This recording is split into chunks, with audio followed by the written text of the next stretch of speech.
अस्सलाम वालेकुम। उम्मीद है सब बेहतर और खैरियत से होंगे। आज जो वादा किया था कि इंशाल्लाह केस नंबर 5 और केस नंबर 6 को डिस्कस करेंगे और उसको पढ़ेंगे, तो आज हम आ गए 5 और 6 यानी अनअर्न्ड और इसका अपोजिट इनकम। अब केस नंबर 5 को पढ़ने से पहले एक सवाल है, ये अनअर्न्ड क्या है? अनअर्न्ड जो होता है उसको अगर मैं उर्दू में कहूँ, अर्न का मतलब कमाना होता है, लेकिन अनअर्न्ड का मतलब होगा बगैर कमाया हुआ। यानी अनअर्न्ड मतलब मैं कह सकता हूँ कि मैं घर देता हूँ, मैं घर बेचता हूँ, तो मैं उससे पहले या तो रेंट पे देता हूँ। रेंट की बात कर लेते हैं चलो। रेंट के देने से पहले, घर यूज़ होने से पहले मैं एक एडवांस लेता हूँ। मैंने अभी घर नहीं दिया है, ठीक है, ना ही मैंने अभी घर को यूज़ करने के लिए चाबी दी है। मैंने सिर्फ एक एग्रीमेंट किया और एक एडवांस ले लिया। ना मेरी चीज़ यूज़ हुई, ना मैंने उसको यूज़ करने दिया, लेकिन मेरे पास पैसे आ गए। अभी जब यूज़ हुई नहीं तो उसको मैं क्या कह सकता हूँ, अनअर्न्ड, के बगैर कमाया हुआ। या तो एडवांस सैलरी ले लेते हैं हम, ठीक है। जैसे कोचिंग में बच्चा पढ़ने आता है, स्कूल में बच्चा पढ़ने आता है, तो हम एडवांस फीस लेते हैं। अभी क्या होता है कि एडवांस ले लेते हैं, अभी हमने कोई सर्विस प्रोवाइड की नहीं है, ठीक है। लाइट का थोड़ा सा इशू है, तो एक लाइट बंद हो गई है, ठीक है, तो एडजस्ट कर लिएगा, ठीक है। तो अब वो फ़ीस आ गई है, अभी मैंने कोई पढ़ाया नहीं है, कोई सर्विस नहीं दी, तो उसको मैं क्या कहूँगा, अनअर्न्ड। अब अनअर्न्ड का अपोजिट इनकम होता है, कि मतलब इनकम क्या हो रही है, ठीक है। तो अनअर्न्ड में और इनकम में क्या केसेस हैं? इनकम छठा केस बन गया और आज 5 अनअर्न्ड बन गया। वही बात है कि ट्रायल बैलेंस होगा। ट्रायल बैलेंस में सीधी सी बात, ट्रायल बैलेंस में अनअर्न्ड मौजूद होगा, क्योंकि अनअर्न्ड का केस है। ट्रायल बैलेंस में मुझे अनअर्न्ड दिया हुआ है। अनअर्न्ड अच्छा, अनअर्न्ड में मैं बहुत सारी चीज़ें आ सकती हैं बगैर कमाए। कमीशन आ सकता है, इंटरेस्ट आ सकता है, रेंट आ सकता है, बहुत सारी चीज़ें आ सकती हैं। तो मैं अभी कमीशन ले लेता हूँ कि कमीशन मैंने पहले ले लिया, काम बाद में करूँगा भाई, ऐसा भी हो सकता है। अनअर्न्ड कमीशन दिया हुआ है मुझे 7,500, ठीक है। और एडजस्टमेंट में बोला हुआ है, एडजस्टमेंट एंट्रीज में क्या बोला हुआ है भाई, कि अनअर्न्ड ही है। अभी पहला वाला केस, इसके भी वही केस होंगे, 2, 1 और 2 में क्या होगा, पहले में क्या होगा, सेम होगा, दूसरे में अपोजिट होगा, ठीक है। तो अनअर्न्ड बोला हुआ है, अनअर्न्ड कमीशन दिया हुआ है एडजस्टमेंट में भी। और कितना बोला हुआ है भाई, 5,500। सेम है, एडजस्टमेंट और ट्रायल बैलेंस में सेम अकाउंट है। कमीशन तो चेंज हो सकता है, अनअर्न्ड जब आ रहा है तो बीच में माइनस आ गया, यानी सब्ट्रैक्ट हो गया। सेम केसेस हैं सारे। 7,500 में से माइनस करे मैंने 5,500, तो ये बचे मेरे पास 2,000 रुपये, ठीक है। यहाँ तक बात समझ में आ गई, ठीक है। इसकी एंट्री क्या बनेगी? सीधी सीधी एंट्री बनेगी भाई एक, कि अनअर्न्ड कमीशन जब की बात हो रही है तो अनअर्न्ड ही कमीशन आएगा, ठीक है। अनअर्न्ड कमीशन की बात हो रही है तो अनअर्न्ड कमीशन तो आ गया, अनअर्न्ड कमीशन आ गया डेबिट में। अनअर्न्ड आ गया, कितना आ गया भाई, 2,000 आ गया मेरे पास, ठीक है। ये चीज़ आ गई और मेरे पास से जाएगा क्या, इसका अपोजिट केस क्या होता है, इनकम होता है, ठीक है। तो कमीशन तो चेंज हो सकता है, अकाउंट है, असल में इनकम चली गई, कितनी, 2,000। इसको मैं सिंपल तरीके से रिकॉर्ड कर सकता हूँ, ठीक है। ये था केस नंबर 5 का पार्ट 1। अब सेम पार्ट 2 में, ये पार्ट 1 है, ठीक है। पार्ट 2 में क्या कहानी होती है, वही कहानी। ये ट्रायल बैलेंस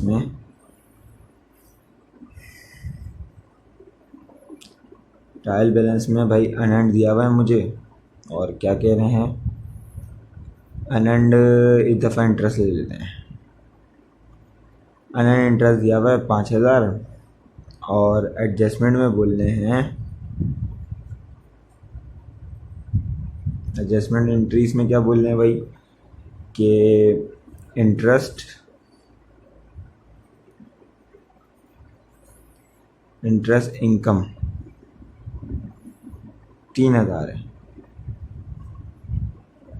इंटरेस्ट इनकम 3,000 है। तो यहाँ एंट्री तो वही रही, एंट्री क्या रहेगी, इस पहले कमीशन था, अब इंटरेस्ट है, तो आया क्या मेरे पास, अनंत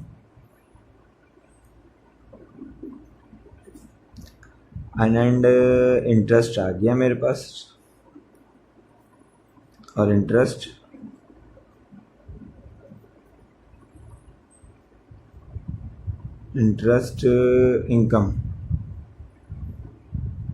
इनकम मेरे पास से चली गई।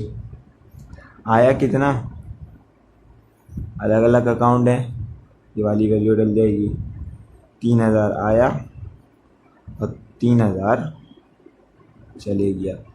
कोई प्रॉब्लम केस नंबर 5 में, कोई दिक्कत, कोई परेशानी वैसे होनी तो नहीं चाहिए, क्योंकि सिंपल है। ट्रायल बैलेंस में जो आएगा वही ऊपर रहेगा, जब ऊपर नहीं रहेगा तो मैं उस वक्त का बता भी दूंगा भाई कौन सा केस है कौन सा नहीं है। अब एक इम्पॉर्टेंट बात है यहाँ, बात तो एक सिंपल हो रही है कि हर केसेस में पढ़ता हुआ आ रहा हूँ, अभी एक और केस, 3 केसेस में और पढ़ूँगा, कि 7,000 में से अगर 5,500 निकाल लें तो कुछ बच रहा है प्लस में। ऐसा भी हो सकता है कि 7,500 हों और नीचे 8,500 हो जाएं, तो फिर क्या होगा वो इंशाल्लाह मैं अगली वीडियो में या फिर इसके एंड में मैं ऐड कर दूंगा, टाइम देख के वीडियो का, ठीक है। अब मैं जा रहा हूँ, अभी मैंने पढ़ाया अनंत, तो केस नंबर 6 की तरफ, यानी इनकम की तरफ।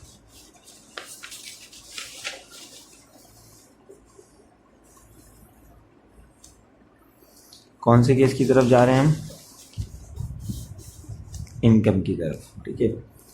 केस नंबर 6, नाम क्या है, इनकम, ठीक है। इसके भी वही 2 पार्ट। अभी अपोजिट किसका है ये मुझे बताओ, अनंत का अपोजिट था, ठीक है, अनंत का अपोजिट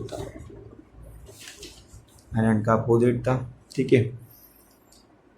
तो अब ट्रायल बैलेंस में क्या आएगा, पहले तो आ रहा था अनंत, अब ट्रायल बैलेंस में आएगा इनकम।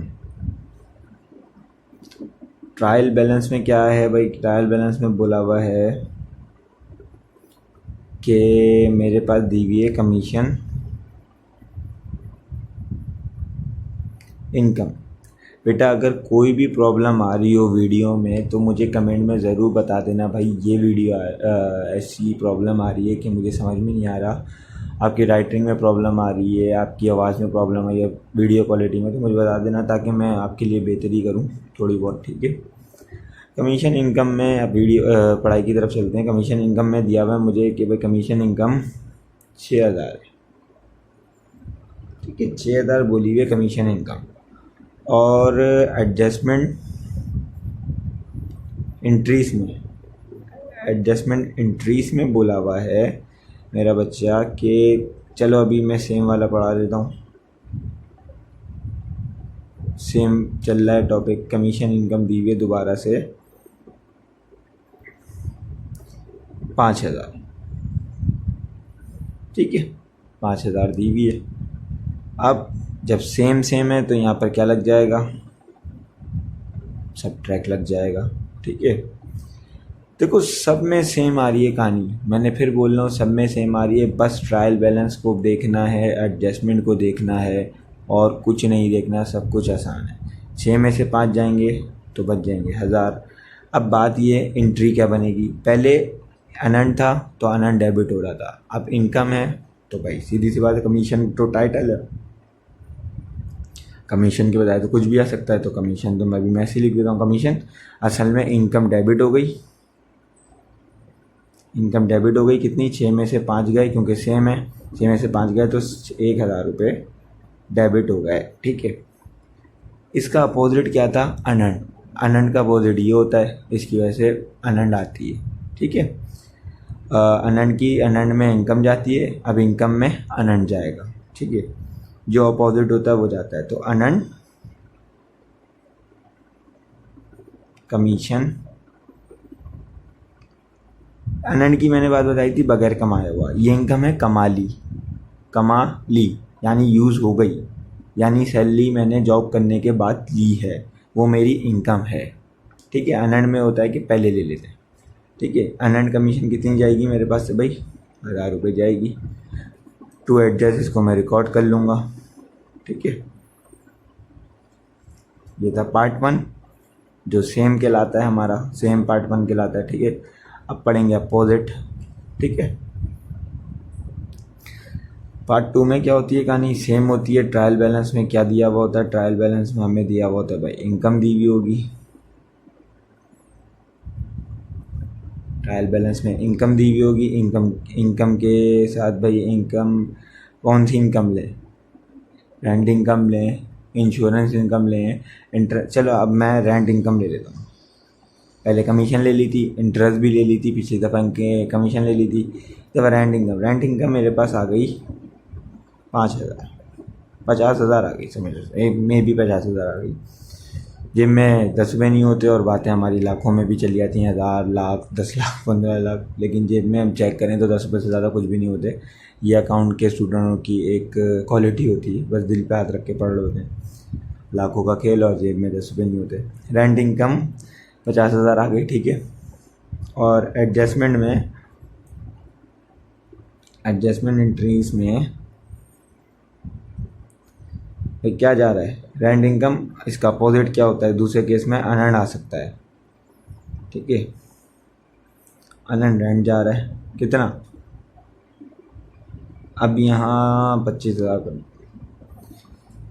यानी दोनों अपोजिट हैं। अब देखो कुछ बच्चे क्या करते हैं, एक मेरी बात सुनना है यहाँ पे गौर से, अनंत पढ़कर आ रहे हैं, हो सकता है अनंत यहाँ पे भी लिखा हुआ है, हम बना देते हैं बाई मिस्टेक अनंत वाले टाइटल की एंट्री, क्या अनंत आ जाए और कमीशन रेंट इनकम जा रहा है, अनंत रेंट आ रहा है, रेंट इनकम जा रहा है। लेकिन गौर करने की बात ये थी कि ट्रायल बैलेंस में तो इनकम था, तो इनकम आएगा अनंत जाएगा, इनकम आएगा अनंत जाएगा। जब अनंत ट्रायल बैलेंस में होगा तो अनंत आएगा, इनकम जाएगा। ठीक है, अब इनकम आएगा तो अनंत जाएगा। सेम एंट्री है भाई, ये एंट्री है बनी हुई, तो यहाँ पे भी एक एंट्री बना देते हैं किस चीज़ की, कमीशन बोल रहा हूँ, रेंट टाइटल लिया था, रेंट इनकम आ गया मेरे पास, कितना आएगा भाई 25,000, क्योंकि दोनों अलग अलग टाइटल हैं, नीचे वाली अमाउंट आएगी, वाली अमाउंट आएगी, दोनों टाइटल जब सेम होता है तो सब ट्रैक कर देते हैं। ठीक है, रेंट इनकम 25,000 आ गया और अनंत रेंट 25,000 मेरे पास से जाएगा। केस नंबर 6 भी आपने पढ़ लिया, सिंपल सा था। अब मैं बात क्या कर रहा था, एक स्पेशली बात कर रहा था। ठीक है,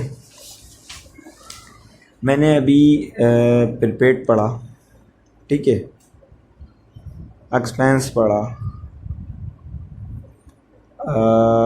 अनंत पढ़ा,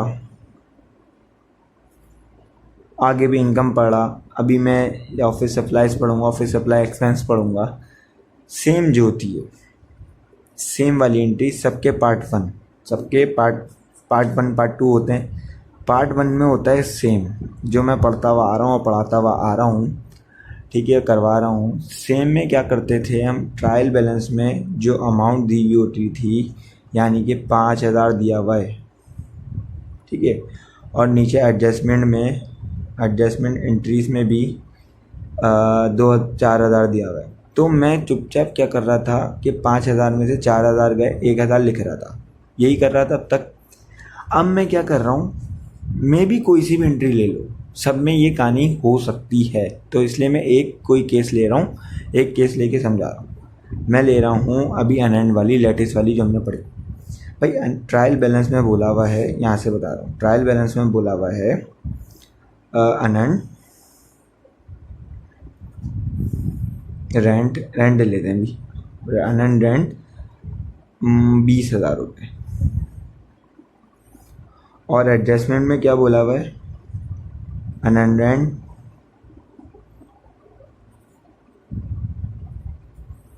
35,000 रुपये। ये देखो हम क्या कर रहे थे, जब सेम होता था तो हम सब्ट्रैक्ट कर रहे थे, ठीक है, सब्ट्रैक्ट कर रहे थे। अकाउंट में कभी देखा है कि जनरल के कॉलम में माइनस डाल के 25,000 रुपये लिखा हो या फिर कुछ डाल के लिखा हो? हम तो पहले 5,000 में 4 कर रहे थे तो प्लस में ही अमाउंट आ रही थी। अब यहाँ जब 20,000 में से 35,000 निकालूंगा तो यहाँ माइनस का 15,000 नहीं बचेगा क्या? तो माइनस तो मैं लिख नहीं सकता। मे बी ये हरकत या प्रीपेड में भी हो सकती है, ये एक्सपेंस में भी हो सकती है, ये अनएंड में भी हो सकती है, ये इनकम में भी हो सकती है, ये सप्लाइज में भी हो सकती है, सप्लाइज एक्सपेंस में भी हो सकती है। तो यहाँ मैं कंडीशन क्या करूँ, यहाँ कौन सी कंडीशन लगे? यहाँ तो मैं 20 में से माइनस करूँ 35 को तो माइनस का 15 बच रहा है, या 35 में से 20 को माइनस करूँ तो ऐसा तो हो नहीं सकता, क्योंकि ट्रायल में से एडजस्टमेंट को माइनस कर सकते हैं। अब अमाउंट तो डलेगी माइनस ही होगी, यानी सब्ट्रैक्ट होकर अमाउंट डलेगी। 20 में से 35 माइनस में माइनस का 15 आ गया, लेकिन माइनस का 15 मैं लिख नहीं सकता। यहाँ क्या होगा कि अनएंड रेंट और अनएंड रेंट है, यानी रेंट अनएंड और इनकम की कहानी है। अब यहाँ क्या कहानी होगी मुझे ये बताओ थोड़ा बहुत, अगर समझ में आती है। नहीं समझ में आएगी, क्योंकि यहाँ कहानी हमने जो केस 1 पढ़ा था आउटस्टैंडिंग वाला, उसकी एंट्री याद करनी पड़ेगी हमें। उसकी एंट्री क्या थी कि भाई एक्सपेंस आता था, पे बिल जाता था। यहाँ भी वही कहानी होगी। या अगर माइनस में अमाउंट जा रहा है, अनएंड को भूल जाऊंगा मैं, रेंट है, डेबिट में क्या होगा, डेबिट में आ जाएगा रेंट एक्सपेंस, कितना 15,000, और जाएगा क्या, रेंट पे बिल 15,000, यानी ये आएगा ये जाएगा। ये कहानी ज़्यादातर प्रीपेड और एक्सपेंस में होती है, अनएंड में सप्लाइज में कहीं नहीं होगी। होगी तो 5 ईयर में भी होगी, मौजूद है 2-3 साल के अंदर, प्रीपेड के अंदर और एक्सपेंस के अंदर। मैंने सिर्फ समझाने के तौर पे मैंने अनएंड ले लिया, लेकिन पेपर में अगर 5 ईयर छानोगे, 25 साल 5 ईयर लोगे, उसमें प्रैक्टिस करोगे तो प्रीपेड और एक्सपेंस में मौजूद होगी। फिर बोल रहा हूँ कि जब माइनस में अमाउंट आ जाएगी, माइनस में नहीं लिख देना कि पता चले एंट्री वही बना दी, माइनस डाल के अमाउंट लिख दिया, या फिर नीचे से नीचे से माइनस करवा दिया, एडजस्टमेंट में से माइनस करवा दिया उसको ट्रायल बैलेंस को लेके। ये नहीं करना, ट्रायल बैलेंस में ही माइनस होगा एडजस्टमेंट, इस बात को याद रखना। और जब ऐसी एंट्री आ जाए तो फिर ये वाली एंट्री को बनाकर आ जाना। ये मैंने इसलिए समझाई है कि हर केस में ये आ सकती है। अब इंशाल्लाह हमारे रह गए हैं सिर्फ और सिर्फ 2 केस। कौन से? केस नंबर 7 और केस नंबर 8। केस नंबर 7 का नाम ऑफिस सप्लाइज और केस नंबर 8 का नाम ऑफिस सप्लाई एक्सपेंस, यानी एक दूसरे के अपोजिट। उसके बाद इंशाल्लाह हम चलेंगे, प्रिपेयर करेंगे, अपना तैयारी करेंगे किसी इसकी स्टेटमेंट की। स्टेटमेंट भी कोई मुश्किल नहीं है, 2 टाइप के आते हैं, दोनों टाइप के आपको सिखाएंगे।